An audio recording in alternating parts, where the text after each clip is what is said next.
Hello knowledge के दीवानों, तो क्या हाल चाल है आप सभी के। तो कल हम कर रहे थे एक्सरसाइज 3.4 और 3.4 का जो हमने क्वेश्चन नंबर 1 करा था, तो क्वेश्चन नंबर 1 में हमने elimination method and substitution method, इन दोनों मेथड से एक ही क्वेश्चन को सॉल्व करके दिखाया था।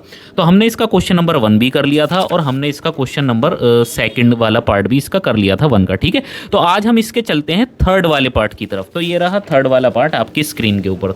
तो चलिए करते हैं। अब देखिए, ये इक्वेशन है और ये इक्वेशन है, तो इसको किस किस मेथड से करना है। देखिए इसमें साफ साफ दे रखा है कि आपको जो है ना equation by the elimination method and substitution method, तो दोनों ही मेथडों से इसको सॉल्व करनी है आपको इक्वेशन को। तो सबसे पहले ये जो इक्वेशन है ना, इसको थोड़ा सा सिंप्लीफाई कर लेते हैं। देखिए इसको हम कर लेते हैं यहाँ पर 3x और माइनस में 5y और इस 4 को उधर भेज देते हैं तो प्लस का 4 हो जाएगा, इक्वेशन नंबर 1 बन जाएगी। ठीक है, अब देखिए ये वाली जो इक्वेशन है ना, इसको थोड़ा सा सिंप्लीफाई करते हैं। 9x को ऐसे ही रहने देंगे, इस 2y को इधर ले आएंगे तो माइनस का 2y हो जाएगा और इक्वल टू में आपके पास क्या बचा 7। भाई 2y इधर आ जाएगा तो 7 ही तो बनेगा, इक्वेशन नंबर 2 बोल दीजिए इसको। ठीक है, अब देखिए इसको सबसे पहले एलिमिनेशन मेथड से ही सॉल्व कर लेते हैं। मैं यहाँ पर लिख देता हूँ, या फिर सब्स्टिट्यूशन, तो मैं यहाँ पर लिख देता हूँ सब्स्टिट्यूशन मेथड।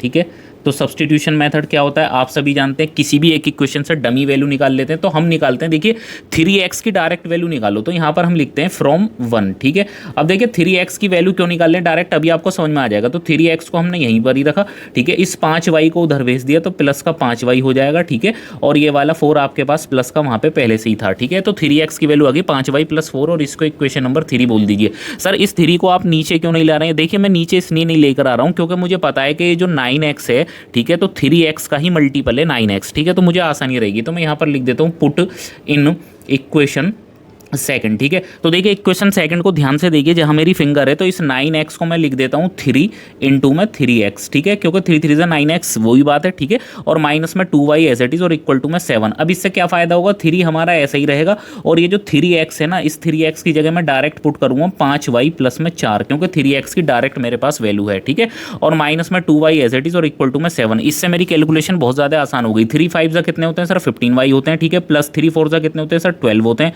और माइनस में 2y और इट इज इक्वल टू कितना हो जाएगा आपका 7। ठीक है, अब देखिए सर 15y में से 2y जाएंगे तो 13y बचने वाले हैं। ठीक है, और 7 ये वाला 12 आपका प्लस का है, उधर जाएगा तो माइनस का हो जाएगा। 13y it is equal to minus का 5 बचने वाला है। ठीक है भाई, 7 जाएंगे, 7 में से 12 जाएंगे तो माइनस का 5 आपके पास में बचने वाला है। ठीक है, और जब आपके पास में माइनस का 5 बचेगा तो y की वैल्यू कितनी आ जाएगी, माइनस का 5/13। ठीक है, तो y की वैल्यू कितनी आ गई, माइनस में 5/13। तो आप सभी को ये समझ में आ गया होगा। ठीक है, अब इसी वैल्यू को मैं फ्रॉम 3 में रखने वाला हूँ, तो फ्रॉम 3 आपके पास में ये रही, तो आप यहाँ पे लिख देंगे पुट इन इक्वेशन नंबर 3, जो हम एक डमी वैल्यू बनाते हैं। तो equation number 3 that is 3x। ठीक है, इक्वल टू में 5, y की जगह आपने रख दिया माइनस में 5/13। ठीक है भाई, इक्वेशन नंबर 3 यही तो है, 3x ये रहा, इक्वल टू ये रहा 5, ये रहा y की वैल्यू ये रही, और प्लस के अंदर क्या है आपके पास में 4 है, तो 3x it is equal to क्या हो जाएगा सर, 5 5 माइनस का 25।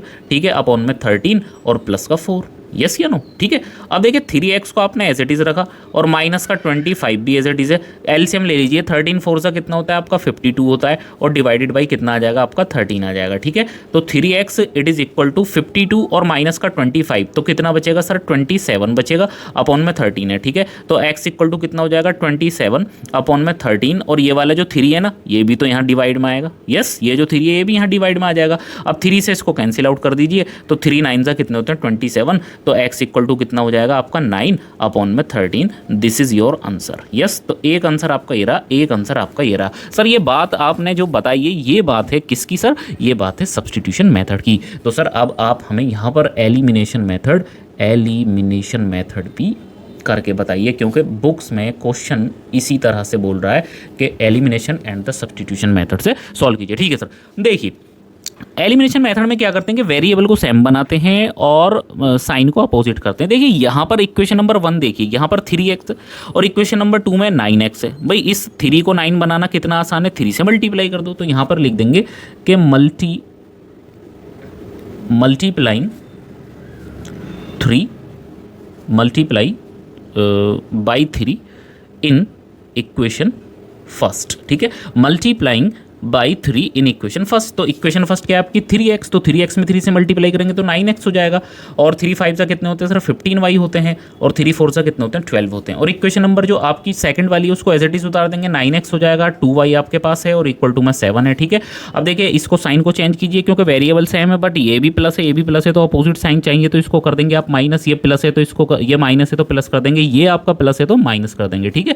अब देखिए 9x कट गए, ठीक है। अब माइनस का कितना है सर 15 और प्लस का कितना है 2, तो -15 + 2 दैट इज माइनस का 13y, it is equal to sir 12 में से 7 जाएंगे तो 5 बचेगा, तो y इक्वल टू कितना आ जाएगा 5/13, और ये वाला माइनस यहाँ पर ले लेंगे तो y की वैल्यू कितनी आ गई सर आपकी माइनस में 5/13, और यहाँ आप देखेंगे तो माइनस में 5/13 ही है y की वैल्यू। यस, तो मेथड कोई भी आंसर पे कोई भी फर्क नहीं पड़ता है। अब इस वैल्यू को आप रख देंगे, ठीक है, put in equation number 1, put in equation number 1, ठीक है। तो इक्वेशन नंबर 1 क्या है आपकी सर 3x है और माइनस में 5 है, y की जगह आपने रख दिया 5/13 और इक्वल टू में आपके पास में 4 है। तो 3x 5 5 कितने होते हैं सर, देखिए माइनस माइनस प्लस 5 5 25 बाई में 13, इट इज इक्वल टू में 4। यस, तो 3x इक्वल टू क्या हो जाएगा 4 माइनस में 25/13, भाई ये प्लस का है उधर जाकर 25/13 माइनस का हो जाएगा, ठीक है। अब जरा इसको थोड़ा सा सॉल्व कर लेते हैं। 3x इक्वल टू 13 चौका 52 होते हैं, ठीक है। तो 52 माइनस में 25 डिवाइडेड बाई 13। देखिए मैं एक एक कैलकुलेशन को कितना स्मूथली एक एक स्टेप करके बता रहा हूँ ताकि आपको हर चीज़ समझ में आ जाए, ठीक है। तो 3x इक्वल टू कितना बचेगा सर 27 बचेगा, अपॉन में 13 बचेगा, 3 से इसको कैंसिल आउट कर देंगे 9 टाइम्स, तो x की वैल्यू कितनी आ जाएगी 9/13, कितनी आ जाएगी सर x की वैल्यू आ जाएगी 9/13, जो पहले आई थी 9/13 वही अब आई है, ठीक है। तो इस क्वेश्चन में मैंने आपको दोनों ही मेथड सोल्व करके दिखा दिए। अब चलते हैं अब नेक्स्ट क्वेश्चन की तरफ, यानी इसी के पार्ट नंबर 4 की तरफ हम चलते हैं, ठीक है। तो इसका पार्ट नंबर 4 देखिए, पार्ट नंबर 4 में भी क्या है 2 इक्वेशन आपको दे रखी हैं, ठीक है। बट मैं इसको इक्वेशन 1 और इक्वेशन 2 नहीं मानने वाला हूँ। सर ऐसा क्यों करने वाले हैं आप, ऐसा मैं इसलिए करने वाला हूँ क्योंकि मैं इसको थोड़ा सा फर्दर सोल्व करूँगा। तो मैं इसको एलसीएम लूँगा, देखिए 3 की इधर मल्टीप्लाई करूँगा तो मैं 3x हो जाएगा सर, 2 की इधर मल्टीप्लाई करूँगा तो 4y हो जाएगा क्योंकि 2 2 4 होते हैं, अपॉन नीचे इन दोनों का एलसीएम 2 3 6 आ जाएगा और इक्वल टू में माइनस का 1, ठीक है। चलिए सर अब आपके पास क्या बनेगा sir 3x as it is रहेगा, 4y एज इट इज़ रहेगा, और 6 1 जा 6 क्रॉस मल्टीप्लाई कर देंगे तो माइनस का 6। अब इसको बोलेंगे इक्वेशन नंबर 1, ठीक है। सेकंड वाली को थोड़ी सी फर्दर सॉल्व कीजिए, देखिए इस 3 की इधर मल्टीप्लाई कीजिए, एलसीएम ले लीजिए, 3x क्या हो जाएगा सर 3x हो जाएगा, ठीक है। और माइनस में आपका y हो जाएगा, अपॉन में आपके पास 3 है और इक्वल टू में आपके पास में 3 है। तो 3x और माइनस में y और 3 3 जा कितने होते हैं सर आपके 9 होते हैं, इक्वेशन नंबर 2 हो जाएगी। अब आपके पास इक्वेशन 1 भी आ गई, इक्वेशन 2 भी आ गई, ठीक है। आप इसको किसी भी मेथड से कर सकते हैं। तो सबसे पहले मैं सब्स्टिट्यूशन मेथड से ही इसको करने के लिए देखता हूं, ठीक है। चलिए तो मैं यहां पर लिख देता हूं सब्स्टिट्यूशन मेथड, ठीक है। तो सब्स्टिट्यूशन मेथड, चलिए अब देखिए इक्वेशन नंबर ले लेते हैं फर्स्ट, ठीक है।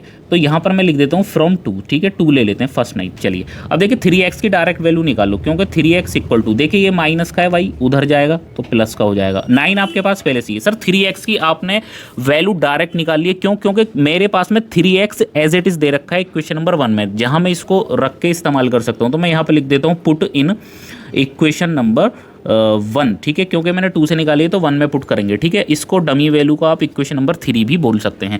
तो इक्वेशन नंबर 1 आपकी देखिए ये रही जहां मेरी फिंगर है, तो 3x की जगह मैं डायरेक्ट लिखूंगा यानी कि y प्लस में 9, ठीक है। उसके बाद में 4y मेरे पास में एज इट इज़ है और इक्वल टू में माइनस का 6 मेरे पास में एज इट इज़ है। अब जरा ध्यान से आप यहाँ पर देखिए कि y और 4y मिलकर कितने हो जाएंगे सर 5y हो जाएंगे, और माइनस का 6 मेरे पास इक्वल टू में है, ये प्लस का 9 है, क्या है प्लस का, उधर जाके माइनस का 9 हो जाएगा। अब 5y, ठीक है, और इक्वल टू देखिए -6 और -9 कितने होते हैं, माइनस के 15 होते हैं। भाई -6 और -9 माइनस का 15 होता है, 5 3 से 15 होता है। y की वैल्यू माइनस का 3 आ गई, कितनी आ गई सर y की वैल्यू माइनस का 3 आ गई। अब इस y की वैल्यू को आप किस में रखेंगे, फ्रॉम 3 में रखेंगे ताकि मेरा क्वेश्चन आसान रहे। पुट इन इक्वेशन नंबर 3, तो इक्वेशन नंबर 3 में आप पुट कर दीजिए। इक्वेशन नंबर 3 क्या है आपकी सर, इक्वेशन नंबर 3 है आपकी 3x, ठीक है, और इक्वल टू y की जगह आपने क्या रख देना है माइनस का 3, और प्लस में सर आपके पास 9 भी है तो 9 एज इट इज़ रहेगा। ये आ गया आपका 3x। अब देखिए 9 में से 3 जाएगा तो कितना बचेगा सर 6 बचेगा, और x इक्वल टू 6/3 हो जाएगा। इसको कैंसिल आउट कर देंगे तो x की वैल्यू कितनी आ जाएगी सर 2 आ जाएगी। बहुत खूबसूरत सी, ठीक है सर। अब यहाँ पर आप लिखेंगे एलिमिनेशन मेथड, एलिमिनेशन मेथड, ठीक है, ये आपका आंसर है, ये भी आपका आंसर है, ठीक है। तो एलिमिनेशन मेथड क्या होता है सर, पहले इक्वेशन लिख लीजिए, ये आ गई आपकी 3x, ये आ गया आपका 4y और ये आ गया आपका माइनस में 6, ये इक्वेशन नंबर 1 थी आपकी, ठीक है। या चाहे तो लिख दीजिए क्योंकि आप दूसरा मेथड इस्तेमाल कर रहे हैं। और यहाँ पर आप लिखते हैं 3x और यहाँ पर आपने लिख दिया y और यहाँ पर आपने लिख दिया 9 इक्वेशन नंबर 2। देखिए या तो आप यहाँ पे 4 से मल्टीप्लाई कर दीजिए, 4 से मल्टीप्लाई कर देंगे तो 4y हो जाएगा, तो 4y से 4y कैंसिल हो जाएगा। या आप यहाँ पर क्या करेंगे भाई, यहाँ भी 3x है यहाँ भी 3x है, क्यों अपना काम बढ़ाना, यहाँ भी 3x है यहाँ भी 3x है, तो सर साइन अपोजिट कर दीजिए ना भाई, यहाँ पर प्लस का है तो माइनस का कर दीजिए, यहाँ पर प्लस का माइनस का है तो प्लस का कर दीजिए, यहाँ पर कैसा है सर, यहाँ पर प्लस का है तो माइनस का कर दीजिए। ठीक है, अब देखिए प्लस और माइनस का 3x आपस में कट जाएगा। ये कितना है सर 4y, ये कितना है प्लस का y, तो कितने हो जाएंगे 5y हो जाएंगे। सर -6 -9 माइनस का 15 हो जाएगा, 5 3 जा 15 होते हैं, y की वैल्यू माइनस में 3 आ गई, बिना मल्टीप्लाई करे आसानी से आपने सॉल्व कर दिया। देखिए यहाँ भी y की वैल्यू -3 है, यहाँ भी y की वैल्यू -3 है। तो जब हम किसी बड़ी क्लास में जाते हैं और यहाँ पे हमें या फिर कॉम्पिटेटिव एग्जाम्स में जाते हैं और इक्वेशन सॉल्व करने के लिए आ जाए, तो वहाँ पर सबसे बेटर जो मेथड होता है वो कौन सा होता है, एलिमिनेशन मेथड होता है, क्योंकि बहुत आसानी से और जल्दी से सॉल्व हो जाता है। आप कॉम्पिटेटिव एग्जाम में 30 सेकंड 40 सेकंड क्वेश्चन को सॉल्व करने के लिए मिलते हैं, तो वहाँ पे आप ग्राफ तो लेके जाएंगे नहीं, ठीक है, फिर तो मिल गई नौकरी आपको। चलिए, तो -3, इसीलिए मैं आपको पुरानी बुक से पढ़ा रहा हूँ ताकि आपको एक एक कॉन्सेप्ट एक एक मेथड अच्छे से समझ में आ जाए।